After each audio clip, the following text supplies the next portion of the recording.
So we're here in Lena Valley, walking down this road. There's a power station up there behind the barbed wire. Doesn't look like there's ever been much there, but at one point there were 12 identical houses, each the same. They're long gone. The question isn't where did they go? The more interesting question is, where did those houses come from? Maria Island on the east coast of Van Diemen's Land was established as a penal station in 1825. Plagued by frequent escapes and other disciplinary problems, the place was closed down, with any remaining convicts being relocated to Port Arthur in 1832. After that, the place was abandoned basically and fell into ruin. These photos show the prison in the 1890s when the island was being used to farm sheep. Here you can see the insides being taken back over by nature. The island was also used to grow wine grapes and as a cement factory. In doing so, a dozen identical cottages were erected east of the penitentiary, and they were used to home workers. When the Depression hit Tasmania in the 1930s, they could have been left to ruin. Instead, they were recycled. Dismantled by persons unknown to us now, they were taken by boat to Hobart, where they were reassembled as emergency low-cost housing for poor families. Maria Island was declared a national park in 1971. Around the same time, the 12 apostle houses in Lena Valley were demolished. They're all gone now, but the name of the road remains as a clue to the past.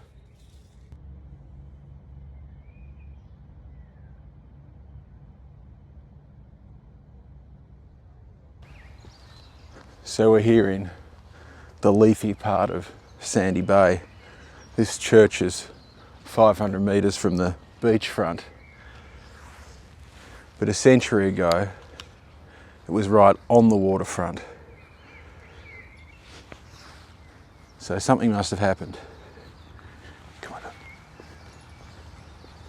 If you go down to the wharf today and you go to the bottom of Elizabeth Street, you'll find the imposing Marine Board building. The 11-floor high-rise was built in 1972. Before it was constructed, the land beneath held other things. The foundation stone of the Mariners' Church was laid in 1870. Initially popular, attendance dwindled over time. By 1915, it was being used for storage. Having outlived its usage as a working church, the Marine Board, who owned it, were preparing to destroy it in order to use the land for something more financially productive. In 1917, Sandy Bay was developing at a rapid rate, and a demand emerged for a church to be there. Instead of building a new one, the Mariners' Church was carefully dismantled, brick by brick, and relocated to the corner of Grosvenor and Lord Street, where it was put back together and renamed as St Peter's Church.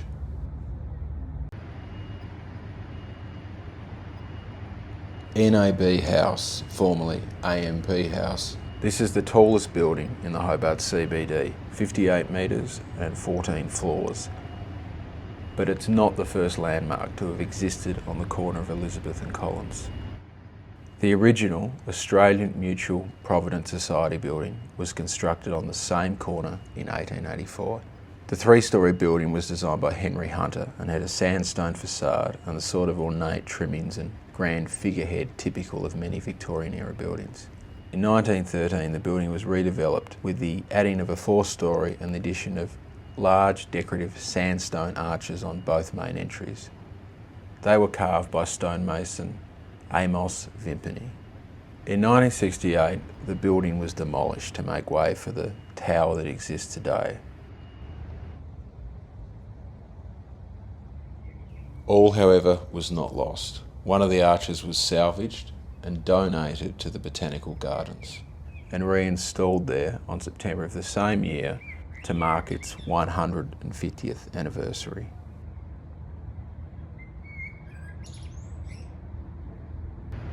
Diagonally across from where the arch was, at the same intersection, there also used to be a different building. The Bank of Van Diemen's Land building was built in 1884. Above the main doorway were two lions. These were carved by master stonemason Richard Patterson.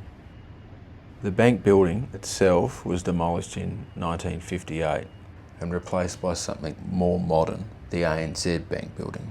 It too was not taken care of, and in 2017 it was turned into rubble.